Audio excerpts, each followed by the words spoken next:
इसमें हम सबसे पहले प्रकाश का परावर्तन डिस्कस करेंगे कि प्रकाश का परावर्तन क्या होता है और इसमें क्या क्या घटनाएं होती हैं, प्रकाश क्या होता है, और बिल्कुल बेसिक से स्टार्ट करेंगे और काफ़ी आगे तक लेकर के जाएंगे आपको।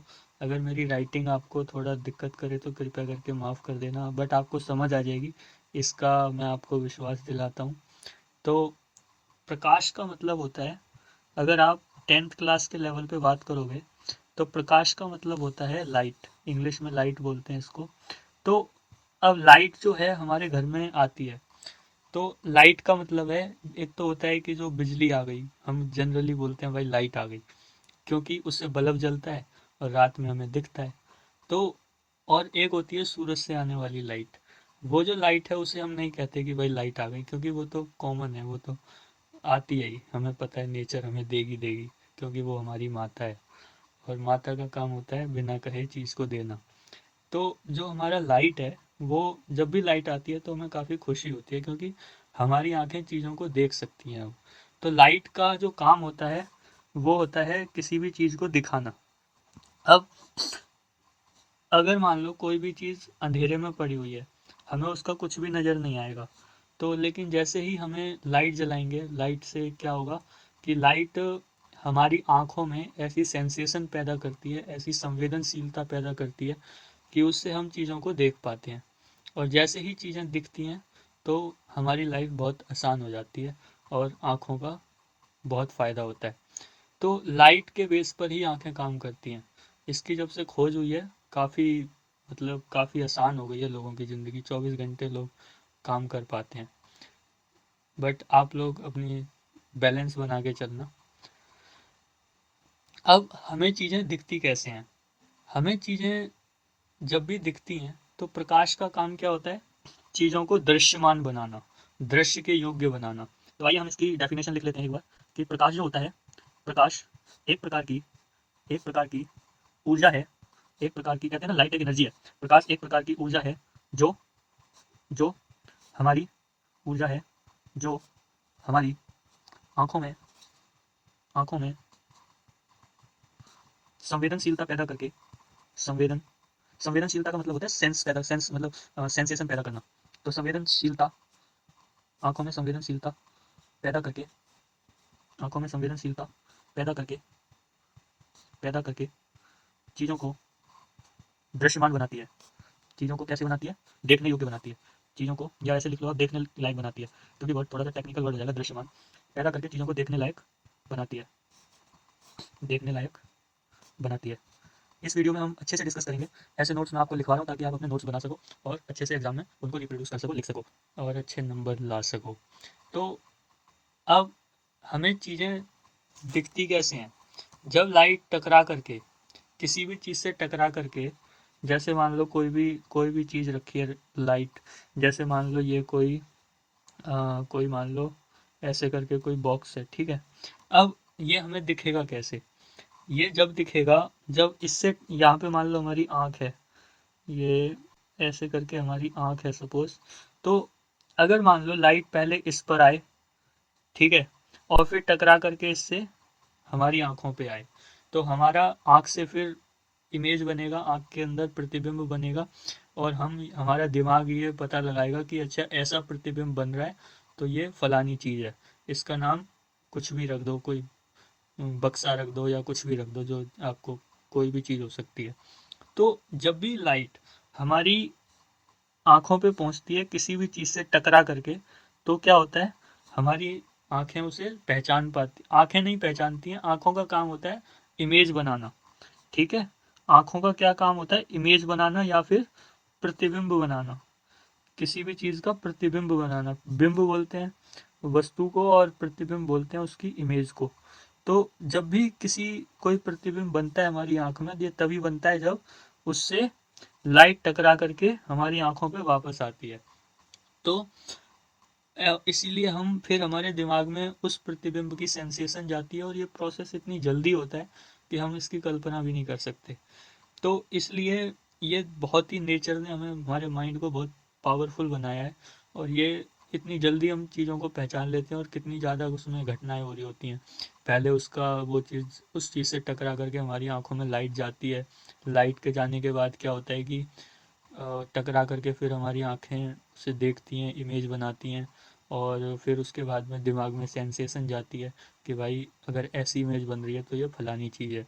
अब मैंने ये प्रतिबिंब यहाँ पे लिखा हुआ है, ये भी इसमें भी जब प्रतिबिंब जो लिखा हुआ है इससे टकरा करके लाइट आपकी आंखों पे जा रही है, और जब लाइट आपकी आंखों पे जा रही है तो आपके दिमाग में फिर सेंसेशन जा रहा है कि अच्छा यहाँ पे ये लिखा हुआ है, ये पा, फिर यहाँ पे रा निकल रहा है, फिर ये प्रतिबिंब, ऐसे करके अगर ऐसा कुछ लिखा हुआ है तो हमारे दिमाग को बचपन में ये पढ़ाया जाता है कि अगर ऐसा कुछ लिखा मिले तो तुम्हें प्रति पढ़ना है। ठीक है। तो ये जो आप वीडियो देख पा रहे हो, ये भी, ये जब लाइट वीडियो से को फ़ोन से टकरा करके, फ़ोन की स्क्रीन से टकरा करके आपकी आंखों पे जा रही है, इसलिए आप ये वीडियो देख पा रहे हो। तो इसीलिए हमारे अब आपको समझ आ गया होगा कि हमें चीज़ें कैसे दिखती हैं। ठीक है। तो अगर मान लो, अगर ये कोई आपके रास्ते में कोई चीज़ रखी है, ये मान लो कांच है। ठीक है, ये कांच है, कांच, नॉर्मल कांच है जिसे हम, जैसे गिलास होता है, ठीक है, ये कांच का कोई टुकड़ा है। अब अगर मान लो लाइट इससे यूं करके टकरा करके आ रही है तो क्या होगी, इससे पार निकल जाएगी। ठीक है। ये अगर हमारी आई यहाँ पर है, आई, आईस, ठीक है, तो अगर ये मान लो यहाँ पे कोई चीज़ रखी है हमारी, सपोज करो यहाँ पे रखा है सेब। ठीक है, यहाँ पे सेब रखा हुआ है। अब अगर ये लाइट यहाँ से आई और ये टकरा करके वापस नहीं आई हमारी आंखों के ऊपर, मतलब सेब से लाइट आई और फिर टकरा करके आंखों पे वापस नहीं आई, तो ये कांच में से अगर पार निकल गई तो हमको सेब नहीं दिखेगा। ठीक है, सेब जब ही दिखेगा जब ये लाइट हमारी टकरा करके वापस आएगी, ऐसे करके वापस आएगी। तो लेकिन ये कांच जो है वो पारदर्शी है, ऐसे माध्यम को बोलते हैं पारदर्शी माध्यम। क्या बोलते हैं? पारदर्शी। पारदर्शी का मतलब होता है ट्रांसपेरेंट। ठीक है, पारदर्शी का मतलब है जिसमें से लाइट आर पार निकल जाए। अब ये मैं लिखने में देर लगेगी, आप बस अगर नोट करना चाहते हो तो वीडियो को पॉज करो और इसे नोट कर लो, जहां से लाइट क्या हो जाए, आर पार हो जाए, आर पार हो जाए जिसमें से लाइट, ऐसी चीज को बोलते हैं पारदर्शी। ठीक है। तो और अगर लाइट इससे टकरा करके वापस नहीं आएगी तो हमारी इमेज नहीं बनेगी। इमेज बनने के लिए कम से कम इतना होना चाहिए कि लाइट की रे टकरा करके वापस आनी चाहिए, तभी इमेज बनेगी। ठीक है, यहाँ तक आपको समझ में आया। अब अगर हमें इस कांच से, ये जो कांच है ये अभी पारदर्शी है, इससे लाइट आ रही है और बाहर निकल रही है। ठीक है, अब हम क्या करते हैं, इस मान लो हमारा ये अभी कांच का एक टुकड़ा है। ठीक है, ये कांच का टुकड़ा है ऐसे करके। अब हमें यहाँ से लाइट आ रही है, ठीक है, और ये पार निकल रही है। अब अगर हम ये चाहते हैं, यहाँ पे हमारी आंखें हैं, आईज, ठीक है, और यहाँ पे मान लो आपका सेब रखा हुआ है, तो अगर हम ये चाहते हैं कि हमको ये सेब दिखे तो ये भैया जो टकरा कर ये जो लाइट बाहर ना जा रही है ये हमारी आंखों पे आनी चाहिए, है ना। ये सेब से जो लाइट आई है, ये लाइट जब हमारी आंख पे आएगी तो हमें पता चलेगा कि यहाँ पे सेब रखा हुआ है। अगर लाइट आएगी नहीं तो सेब का पता नहीं चलेगा। अब हमारा काम क्या है, हमें इस लाइट को यहाँ जाने से रोकना पड़ेगा। तो अगर हम लाइट को रोकना चाहते हैं तो इसका मतलब हमें यहाँ पे क्या करना पड़ेगा, कुछ पेंट करना पड़ेगा।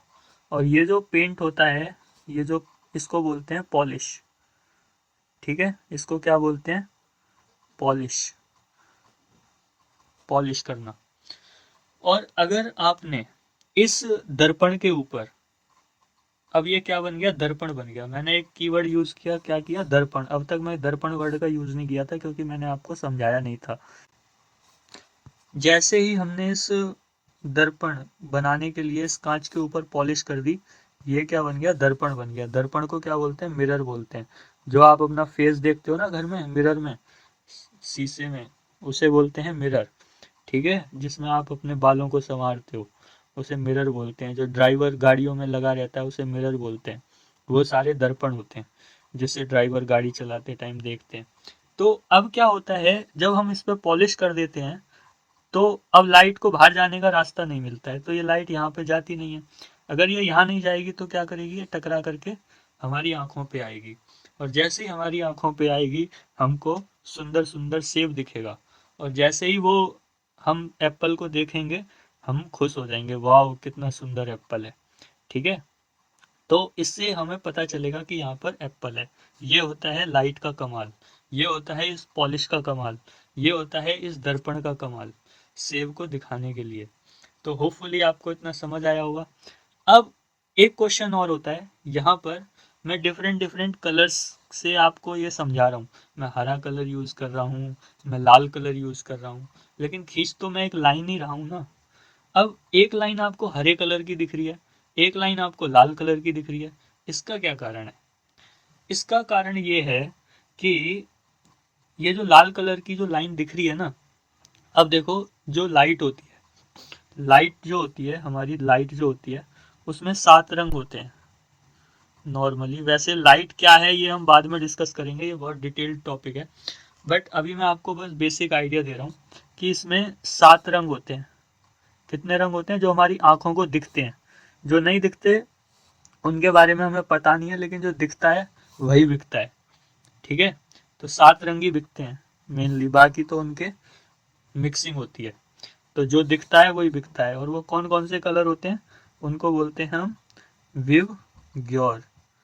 ठीक है, ये होता है violet, indigo, blue, green, yellow, orange, red. ठीक है, तो अब ये जो 7 कलर हैं, ये अब अगर मान लो आपको ये रेड लाइट दिख रही है, इसका मतलब ये है कि यहाँ से जो हमारी टकरा करके जो वापस आ रही है वो रेड लाइट आ रही है। अगर आपको सेब लाल दिखता है तो इसका कारण ये होता है कि जो जो हमारा सेब है उसमें मान लो ये 7 रंग आकर के गिर रहे हैं लाइट के, तो इन 7 रंगों में से सारे कलर तो वो सोख ले रहा है अपने अंदर। ठीक है, सारे कलर को सोख ले रहा है अपने अंदर, और केवल लाल रंग को बाहर निकाल रहा है। ठीक है, और वो लाल रंग हमारी आंख पे पहुंच रहा है, और आंख उसे कह रही है कि सेब लाल होता है। अगर मान लो आपको आसमान नीला दिखता है, तो जो सूरज से जो आने वाली लाइट है वो क्या करती है, वो आसमान पे जैसे ही आती है तो आसमान में क्या होते हैं, छोटे छोटे पार्टिकल होते हैं। अब वो क्या करते हैं, वो लाइट को फैला देते हैं, जिस रास्ते से आ रही थी उसके कलर्स को फैला देते हैं। और ये जो ब्लू कलर होता है, ये वाला जो कलर है ये सबसे ज़्यादा फैलता है, लाल रंग सबसे कम फैलता है। ये क्यों फैलता है वो मैं आपको आगे बताऊंगा, बट अभी इतना ध्यान रखो कि जो डेंजर, जैसे लाल रंग के सिग्नल बनाए जाते हैं कि ड्राइवर को दूर से ही नजर आ जाए, रेड लाइट, कभी आपने सुना है कि ब्लू लाइट, कभी आपने सुना है ग्रीन लाइट? क्योंकि रेड लाइट जो है वो खतरे का निशान बनाया जाता है ताकि आदमी दूर से अलर्ट हो जाए, और वो इसलिए है क्योंकि रेड लाइट की जो जो मतलब फैलाव है वो सबसे कम होता है। जैसे लेजर देखे होंगे आपने, लेजर क्या होते हैं, काफी दूर डिस्टेंस तक चली जाती है इनकी लाइट, बिना डाइवर्ट हुए, अपने रास्ते से बिना भटके, बिल्कुल सीधे ये काफी डिस्टेंस तक चली जाती है। रेड लाइट भी कुछ ऐसा ही है। रेड लाइट जो है अपने रास्ते से बहुत कम भटकता है, ये बहुत ऐसा ऐसा स्टूडेंट समझ लो इसे, जो अपनी पढ़ाई से मतलब रखता है, कहीं इधर उधर ध्यान नहीं देता है। ठीक है, बस अपने सीधा स्कूल से घर, घर से स्कूल, और अपनी पढ़ाई। ठीक है, और यूट्यूब पे पढ़ाई की वीडियोस। तो ऐसा स्टूडेंट होता है ये रेड लाइट। तो अब अगर मान लो ये रेड लाइट है, तो इसका मतलब ये है कि ये बहुत स्टूडियस स्टूडेंट है, बहुत अपना पढ़ाई में ध्यान रखता है। ठीक है, तो होपफुली आपको ये समझ आया होगा कि जो रेड लाइट है उसके सिग्नल बनाए जाते हैं, खतरे वाले सिग्नल, खतरनाक सिग्नल। जहाँ भी रेड कलर का यूज होगा, लाल कपड़े पहन लो तो आदमी अलग से ही दिखता है, क्योंकि रेड कलर बहुत दूर तक जाता है, वो डाइवर्ट नहीं होता है।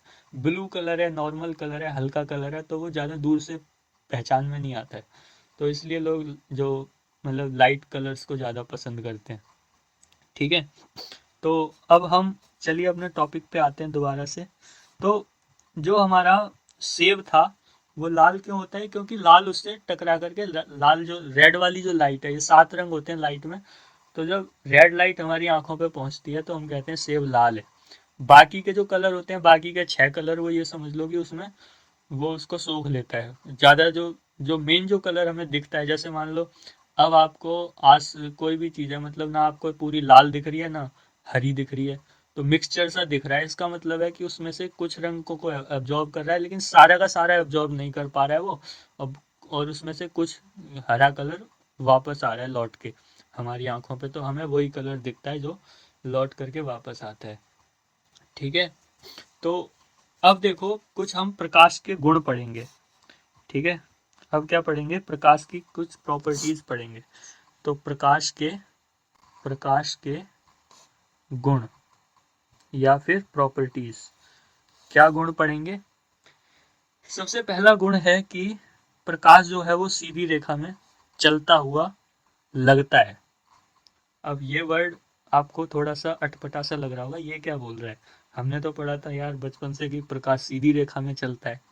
ठीक है, हाँ चलता है सीधी रेखा में, मैं मना नहीं कर रहा हूँ। ठीक है, और इस चैप्टर में जो आपका 10th क्लास में ये चैप्टर है प्रकाश का परावर्तन तथा अपवर्तन, इसमें हम यही पढ़ेंगे कि जो लाइट है वो सीधी रेखा में चलती है, लेकिन कुछ केसेस ऐसे होते हैं जहाँ पर वो सीधी रेखा में चलती हुई नजर आती है। ठीक है, और हम ये फिक्स नहीं कह सकते कि वो उस केस में सीधी रेखा में चल रही है। इसका मैं आपको एग्जांपल देता हूँ। इसे इसे आप लिख लो कि प्रकाश प्रकाश सीधी रेखा में चलता हुआ सीधी रेखा में चलता हुआ प्रतीत होता है। कैसा होता है, प्रतीत होता है। हम एक्चुअल में नहीं कह सकते कि वो चल रहा है, बस हमको लग रहा है कि वो चल रहा है, चलता हुआ प्रतीत होता है। अब इसका भी मैं एग्जांपल दूंगा कि प्रतीत कैसे होता है और कब नहीं होता है, दोनों एग्जांपल दूंगा आपको। देखो, ये आपका कोई पेड़ है। ठीक है, दिस इज योर ट्री। सही है, पेड़ों में पानी दिया करो, ये इसकी जड़ है जमीन के नीचे। ठीक है, अब मान लो यहाँ पे लाइट आकर के गिरती है। ठीक है, तो इसकी यहाँ पे कहीं छाया बनती है जमीन पे, है ना। जमीन पे क्या बनती है, पेड़ की छाया, जिसमें हम बैठते हैं। कितनी सुंदर होती है ना, गर्मियों में मजा आ जाता है भाई साहब। इतना मजा आता है, इतना मजा आता है कि क्या कहने, ऐसा लगता है बस जन्नत मिल गई। जब धूप में से आ रहे हो और कहीं पेड़ की छाया मिल जाए तो मजा आ जाता है। पेड़ की छाया क्यों बनती है, क्योंकि प्रकाश जो है सीधी रेखा में चलता है। अगर यहाँ से मान लो लाइट आ रही है यूं करके, और लाइट के रास्ते में ये कोई चीज अड़ गई बीच में, तो ये क्या करेगी, ये इसको यहाँ पर इसकी छाया बना देगी। ठीक है, क्योंकि उसके रास्ते में रुकावट आ गई, तो क्या करेगी, वो रास्ते से मुड़ जाएगी।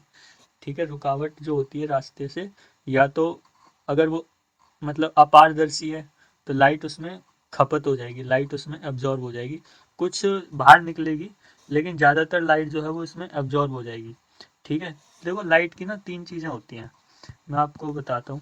कि जैसे मान लो ये कोई सरफेस है, अब यहाँ पे लाइट आई। ठीक है, तो या दो तीन केस पॉसिबल है, या तो ये टकरा करके वापस चली जाएगी यहाँ से। ठीक है, या फिर इसी में खप जाएगी, इसी में लॉस हो जाएगी, खत्म हो जाएगी, ये इसको एब्जॉर्ब कर लेगा। एब्जॉर्ब का मतलब समझते हो ना, हिंदी में बोलते हैं अवशोषित। अवशोषित मतलब इसको वो क्या कर लेगा, इसकी खपत कर लेगा, और या फिर ये इससे बाहर निकल जाएगी। तीन केस होते हैं। तो जब ये टकरा करके वापस जाती है, 100% कोई काम नहीं होता है इसमें। जितनी लाइट यहाँ से आई है, मान लो 100% आई है, तो यहाँ पे 100% कभी नहीं जाएगी। ठीक है, हम लेकिन इतना हो सकता है कि मान लो आपका 99.99% चले जाए। ठीक है, ऐसा हो सकता है, कुछ या तो एब्जॉर्ब हो जाएगी या इधर बाहर निकल जाएगी। ठीक है, और अगर यहाँ पे एब्जॉर्ब हो रही है तो कुछ जरूर रिफ्लेक्ट होगी और कुछ बाहर भी निकल सकती है। तो अपारदर्शी वस्तुओं में क्या होता है, ज्यादातर लाइट एब्जॉर्ब हो जाती है, इसीलिए हमें छाया में उतनी लाइट नजर नहीं आती जितनी छाया से इधर आ रही होती है। जितनी देखो, जितनी लाइट हमें छाया से इधर नजर आती है, उतनी लाइट हमें छाया में नजर नहीं आती। ठीक है, तो क्योंकि कुछ लाइट को क्या कर लेता है पेड़ जो है वो अवशोषित कर लेता है, पेड़ उससे खा जाता है, मतलब भस्म कर देता है। अंदर अपने निगल लेता है। तो ऐसे में क्या होता है कि लाइट जो है उसकी छाया बन जाती है यहाँ पर, ठीक है। तो इससे क्या पता चलता है, छाया से ये पता चलता है, छाया हमें क्या बताती है कि प्रकाश जो है, प्रकाश सीधी रेखा में चलता है। प्रकाश कैसी रेखा में चलता है, सीधी रेखा में, ठीक है। तो प्रकाश कैसी रेखा में चलता है, सीधी रेखा में। अब मैं आपको एक एग्जांपल देता हूँ जहाँ ये सीधी रेखा में नहीं चलता है।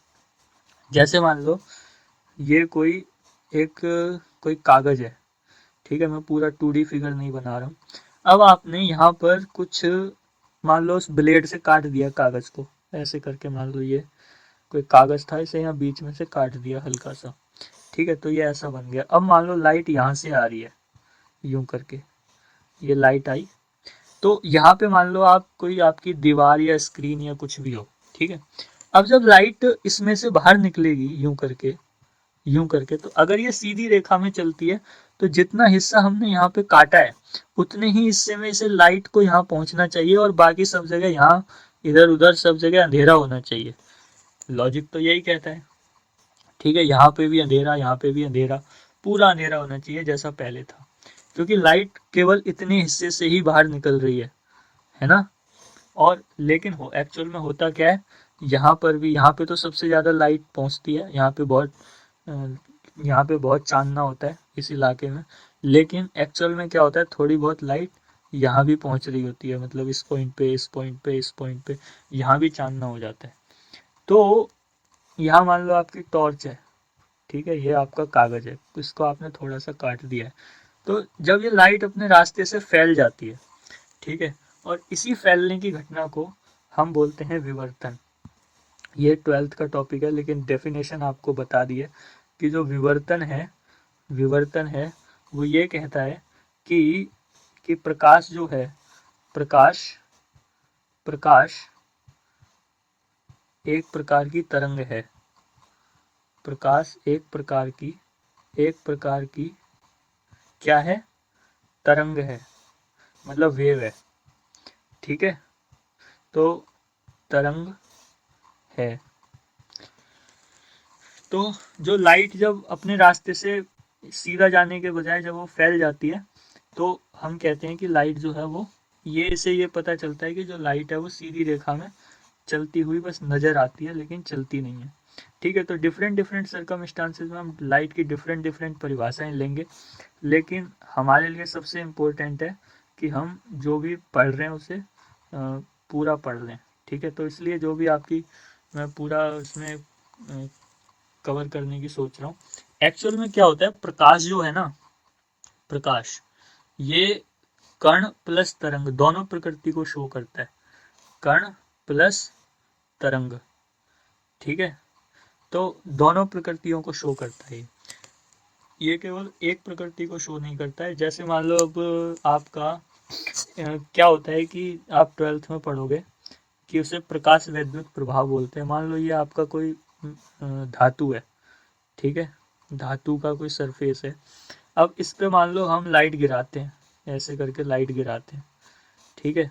यहाँ पे लाइट गिरी तो इसके जो एटम होते हैं, जो परमाणु होते हैं, उनको एनर्जी मिल जाती है, क्योंकि लाइट जो है वो एक प्रकार की एनर्जी है। तो यहाँ पे वो क्या करते हैं, लाइट को सोख लेते हैं, अवशोषित कर लेते हैं, और जैसे ही इन्हें एनर्जी मिलती है ये धातु के सरफेस को छोड़ करके बाहर निकल जाते हैं, ठीक है। तो इसको बोलते हैं कि वो क्रिएट हो गए, मतलब जब वो इलेक्ट्रॉन्स बाहर निकलते हैं तो इसको बोलते हैं प्रकाश वैद्युत प्रभाव। मैं आपको लिख करके बता देता हूँ, इसको क्या बोलते हैं, प्रकाश वैद्युत, मतलब प्रकाश से विद्युत का निर्माण, प्रकाश वैद्युत प्रभाव। हम गिरा क्या रहे हैं, लाइट, ठीक है, बन क्या रहे हैं, करंट बन रहा है। तो ऐसे इफेक्ट प्रभाव को बोलते हैं प्रकाश वैद्युत प्रभाव, ठीक है। और यहाँ पर क्या करता है, प्रकाश जो है वो कण की तरह बिहेव करता है, प्रकाश कण की प्रकृति को शो करता है। प्रकाश कैसा बिहेव करता है, कण की तरह, ठीक है। और अगर वो कण की तरह बिहेव करता है तो ऐसे कणों को नाम दिया गया है फोटोन, ठीक है। क्या नाम दिया गया है, फोटोन, फोटो वाला फोटोन, फोटोन का भी लाइट से कनेक्शन है ना, फोटो का, जब फोटो जब भी खिंचती है जब लाइट होती है, तो ऐसे कणों को बोला जाता है फोटोन, जो किसी मतलब धातु पे गिरे और वहाँ से करंट बना दें, तो ऐसे कणों को बोलते हैं फोटोन। तो अब आप देख रहे हो कि लाइट जो है वो डिफरेंट डिफरेंट परिस्थितियों में, अलग अलग परिस्थितियों में अलग अलग तरीके से बिहेव कर रही है। तो इससे हमें यह निष्कर्ष निकला कि लाइट जो है वो कोई एक फिक्स डेफिनेशन नहीं है इसकी कि भाई ये चीज़ है, ये अलग अलग परिस्थितियों में अलग अलग तरीके से उसका व्यवहार होता है। ठीक है, तो यहाँ तक आपको समझ में आ गया होगा। अब जो हमारा प्रकाश जो है सीधी रेखा में चलता है, तो इसी चैप्टर में हम जो है वो सीधी रेखा वाली प्रॉपर्टी को यूज़ करेंगे। ठीक है, जो परावर्तन है, परावर्तन हो या आपका अपवर्तन हो, ठीक है, परावर्तन या अपवर्तन क्या है, दोनों के दोनों किस प्रॉपर्टी को शो करते हैं, सीधी रेखा वाली प्रॉपर्टी को शो करते हैं, कि जो जो जो लाइट है वो सीधी रेखा में चलती है, बिल्कुल सीधी मस्त मगन। ठीक है, कोई मतलब नहीं है किसी से। ठीक है, तो कैसी कैसी रेखा में चलती है, सीधी रेखा में, टेढ़ी में नहीं चलती है। तो अब अब हम डिस्कस करते हैं कि परावर्तन क्या होता है। देखो डिस्कस तो हम कर चुके हैं, बट फिर भी मैं आपको बता देता हूँ। ये जब दर्पण पे, दर्पण क्या था, हमने अभी दर्पण बनाया ये, ठीक है, तो दर्पण क्या होता है, दर्पण होता है जब हम कांच के ऊपर, कांच के ऊपर क्या कर देते हैं, पॉलिश कर देते हैं, या किसी भी चीज पे ऐसी पॉलिश कर दें कि वो लाइट को मतलब टकरा करके वापस भेज सके। ठीक है, तो उसे बोलते हैं दर्पण। ठीक है, ये कोई भी चीज हो सकती है, जनरली हम कांच पे करते हैं, इसलिए मैं कांच को ले रहा हूँ। अब जब हमने टकरा करके वापस क्यों करनी है वो रीजन मैं आपको बता चुका हूँ, ताकि हमें चीजें दिख सकें, इसलिए हमारे लिए जरूरी होता है कि लाइट टकरा करके वापस आए। अब क्या होता है कि हमारा, मान लो आपके परावर्तन का मतलब ये होता है कि जो लाइट आ रही है, ठीक है, जब वो इस सरफेस से, इस पृष्ठ से टकरा करके जब वो वापस जाती है, तो इस घटना को बोलते हैं प्रकाश का परावर्तन। परावर्तन क्या क्या होता है, टकरा के वापस आना। जैसे मान लो ये दीवार हो, मान लो यहाँ पे, और आप यहाँ से बॉल को फेंक के मारो, ठीक है, तो यहाँ से क्या फेंक के मारो, बॉल, तो जैसे ही आप बॉल को फेंक के मारोगे, ये यूं जाएगी, टकराएगी और वापस आ जाएगी। तो ये होता है परावर्तन। समझ आया? तो अब जैसे ही हम बॉल फेंकते हैं, तो ऐसे यहाँ पे लाइट होती है, लाइट यहाँ पे आती है, टकरा करके वापस आ जाती है, इसको बोलते हैं परावर्तन। राइट, तो अब यहाँ पे ये हम क्या कर दिया, मैंने एक लाइन खींच दी। इस लाइन का महत्व मैं आपको थोड़ी देर में बताऊंगा। ठीक है, और देखो ये जो लाइट आकर के गिरती है ना इसके ऊपर, ठीक है, दर्पण के ऊपर, ये जो लाइट आ रही है ये वाली, मैं डिफरेंट कलर यूज कर लेता हूँ, ये जो लाइट आ रही है ये वाली, ठीक है, और जब लाइट सीधी रेखा में चलती है ना, उसको बोलते हैं प्रकाश की किरण। समझ आ गया? इसे लिखवाने की तो जरूरत नहीं है। जब लाइट सीधी रेखा में चलती है उसे बोलते हैं प्रकाश की किरण, और जब बहुत सारी किरणें एक साथ चलती हैं तो उसे बीम बोलते हैं, मतलब प्रकाश पुंज। ठीक है, पुंज बोलते हैं, मतलब ग्रुप में जब चलती है ना तो उसे बोलते हैं प्रकाश पुंज। और जो अगर एक रे चल रही है तो किरण, किरण को बोलते हैं रे, रे, और इसे बोलते हैं बीम। ठीक है, तो जब लाइट हमारी, देखो मैं इसे ऐसे बना लेता हूँ, जमीन पे बना लो चाहे कहीं भी बना लो, ये आपका मान लो कोई मिरर है, कोई दर्पण है। अब यहाँ से जो लाइट आती है उसको बोलते हैं आपतित किरण। कैसी बोलते हैं? आपतित, आपतित किरण बोलते हैं। ठीक है, मजा आ रहा है ना? ये जो आपतित किरण है, ये जब टकराती है इस बिंदु पर टकराती है, ठीक है, इस बिंदु को क्या बोलते हैं, इस बिंदु को बोलते हैं आपतन बिंदु। आपतन, आपतन बिंदु। ठीक है, आपतन बिंदु। और जब ये लाइट टकरा करके वापस जाती है ऐसे करके, तो इस किरण को बोलते हैं परावर्तित प्रकाश किरण, यहाँ पे से आप लिख सकते हो आपतित प्रकाश की किरण, ये होती है परावर्तित प्रकाश किरण। ठीक है, प्रकाश किरण। अगर आप चाहो तो मेरा इंग्लिश में भी वीडियोज अवेलेबल है, वहाँ पे आप देख सकते हो। इंग्लिश में मैं इसलिए नहीं बता रहा ताकि आप लोग हिंदी में समझ लो। अब देखो ये खेल यहाँ से शुरू होता है, अब मजा आएगा। अब ये जो पॉइंट है, ठीक है, ये जो पॉइंट है, इस पॉइंट पे मैंने क्या करा, इस दर्पण के लंबवत एक लाइन खींच दी। ठीक है, अब ये जो लाइन खींची है इसको बोलते हैं अविलंब। ठीक है, इस लाइन को क्या बोलते हैं, इस लाइन का नाम है अविलंब। ठीक है, अविलंब क्यों, क्योंकि ये लंब है। ठीक है, किस पे लंब है, मिरर पे, मिरर के, ये जो देखो। और एक चीज आपको और बता देता हूँ, ये होता है परावर्तक पृष्ठ, जहाँ से लाइट परावर्तित होती है, मतलब टकरा करके वापस जाती है, उसको बोलते हैं परावर्तक पृष्ठ। ये जो है ये कैसा है आपका, परावर्तक पृष्ठ है, परावर्तक पृष्ठ। ठीक है, और जहाँ पॉलिश है इसको क्या बोलते हैं, पॉलिश वाला पृष्ठ। ठीक है, पुलिस वाला नहीं, पॉलिश वाला, पॉलिशदार, ये कह सकते हो आप। मुझे भी आज नए नए वर्ड याद आ रहे हैं। पॉलिशदार पृष्ठ समझते हो ना, सरफेस पृष्ठ, जहाँ 2D जिसमें लंबाई चौड़ाई दोनों होती है उसे पृष्ठ बोलते हैं। ठीक है, अब ये जो एंगल होता है इसको मैं डिफरेंट कलर से दिखा रहा हूँ। कौन से दिखाऊँ, ये जो कलर है, ये जो एंगल है, इसको बोलते हैं आपतन कोण, और आई से डिनोट करते हैं, आई से दर्शाते हैं। और ये जो कोण होता है इसको बोलते हैं एंगल आर, स्मॉल आर, इसको बोलते हैं परावर्तन कोण। मतलब आपतित किरण, ये आपतित किरण है, और ये अविलंब के साथ जो कोण बनाती है वो आपतन कोण होता है, और परावर्तित किरण अविलंब के साथ जो कोण बनाती है वो परावर्तन कोण होता है। ठीक है, यहाँ तक याद हो गया। और अब मैं ये चाहता हूँ आपको ऐसे रट जाइए कि सीधा अब आप एग्जाम में जाकर लिखो, रिवीजन की जरूरत ही ना पड़े। तो एंगल आई क्या होता है, इसको बोलते हैं आपतन कोण, आपतन कोण। और ये जो आपतन कोण होता है ये क्या होता है, आपतित किरण, आपतित किरण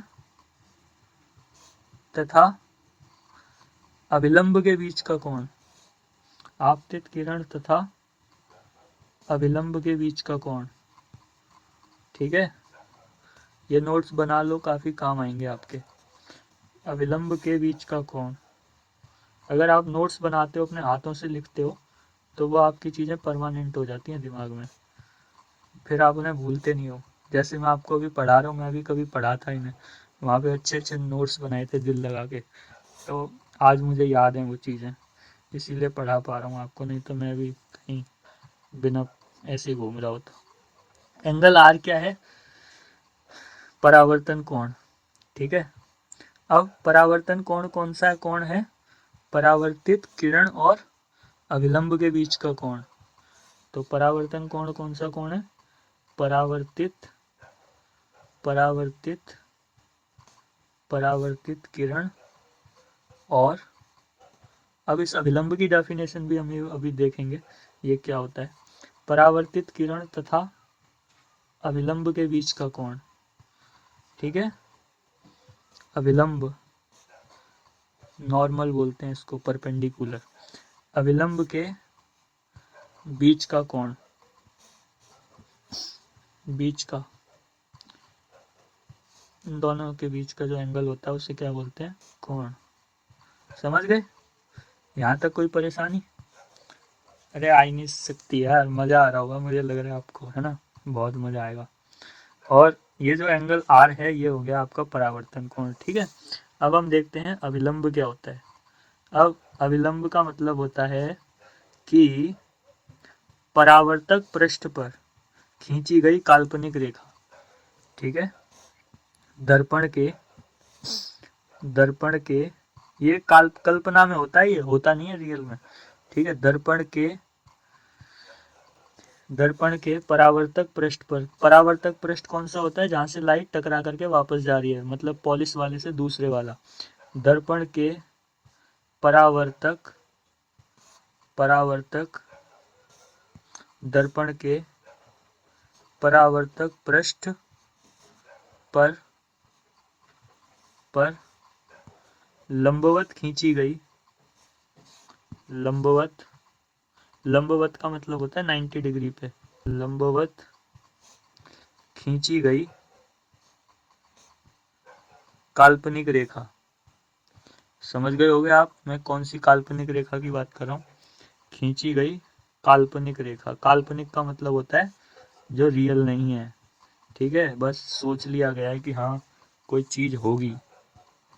परावर्तक पृष्ठ पर लंबवत खींची गई काल्पनिक रेखा, इतना समझ आया।